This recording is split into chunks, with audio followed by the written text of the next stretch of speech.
Class 9 के बच्चों, आज मैं आप लोगों को क्वेश्चन नंबर 4 करा रही हूँ। ये 2.2 का है, ठीक है। तो इस क्वेश्चन में क्या दिया है, find the zero of polynomial in each of the following. वो कह रहा है जीरो फाइंड आउट करने के लिए। तो आप लोग ये गलत फहमी भी मत रहना, जीरो दिया है तो हो सकता है यहाँ एक्स की वैल्यू जो है ना जीरो आनी चाहिए, नहीं। इस जीरो का मतलब ये होता है जो एक्स की वैल्यू है ना, हम जितने सारी इक्वेशन यहाँ पे दिया है ना उसमें से हमें एक्स की मान निकालनी है, मतलब एक्स की वैल्यू निकालनी है, ठीक है। इसलिए find the zero, find the zero मतलब find the value of X, ठीक है। तो चलिए सोल्यूशन करती हूँ, वन बाय वन सोल्यूशन करके आप लोगों को बताती हूँ, ठीक है। तो एक्स की वैल्यू निकालने के लिए सबसे पहले हम क्या करेंगे, p x is equal to zero करना पड़ेगा। जो भी पी एक्स दिया उसको जीरो के साथ इक्वल कर दो। तो मेरी पी एक्स क्या है, पी एक्स मेरी एक्स प्लस 5 है। तो मैं क्या करूंगी, इस एक्स प्लस 5 को जीरो के साथ इक्वल कर दूंगी। तो एक्स इज इक्वल टू कितना आएगा, प्लस 5, उधर जाके -5 हो गया। तो एक्स की वैल्यू मेरी यहाँ पे निकल गई। सेकंड वाले क्वेश्चन देखते हैं। फिर वैसे ही जो भी मेरी पी एक्स है, यहाँ पर देखो p x is equal to zero कर दूंगी। तो यहाँ हो जाएगा x minus 5 is equal to zero.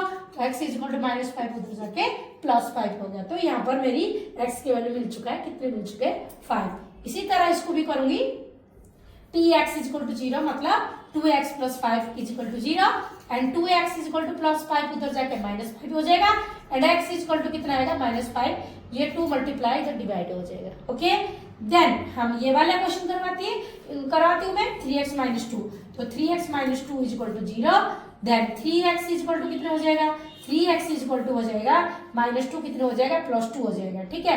Then x की वैल्यू निकालो, यहाँ पे x की वैल्यू कितना हो जाएगा, 2/3 क्योंकि मल्टीप्लाई इधर क्या हो जाएगा, डिवाइड हो जाएगा, ओके। आइए इतने क्वेश्चन आप लोगों को समझ में आ गए। चलिए इस क्वेश्चन को फोकस करते हैं। तो यहाँ पर tx is equal to zero करो, पहले हम लिखेंगे px is equal to zero. तो ये जो वैल्यू है 3x minus 2 is equal to zero हो जाएगा। तो 3x इज इक्वल टू -2 उधर जाके +2 हो जाएगा। तो x इज इक्वल टू कितना आएगा, 2/3। अब चलिए इस क्वेश्चन को करते हैं। तो यहाँ पर क्या दिया, px इज इक्वल टू कितनी है, px is equal to zero कर दो। तो यहाँ पर आ जाएगा cx plus d is equal to zero.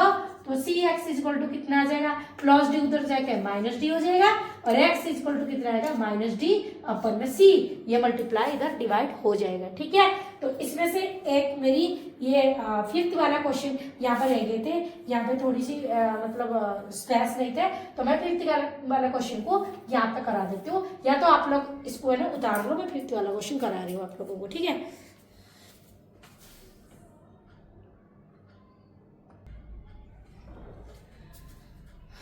तो चलिए बच्चों मैं करा रही हूँ आप लोगों को 5th क्वेश्चन। ये मेरे रह गए थे क्योंकि इस पे कैमरे नहीं आ रहे थे, तो ये नीचे की तरफ रह गए थे, तो मैं इन दोनों को ना अभी करा रही हूँ। और गलती की वजह से ये वाली मेरे 4th क्वेश्चन है, ठीक है।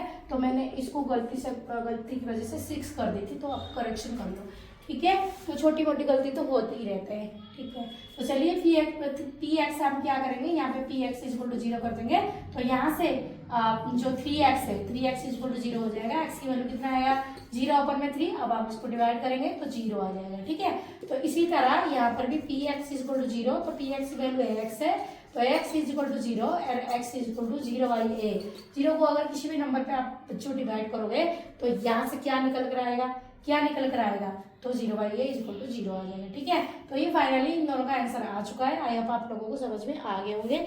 अगर मेरी पढ़ाई आप लोगों को समझ में आती है तो एक काम करना जरूर, मुझे सब्सक्राइब कर देना मेरे चैनल को।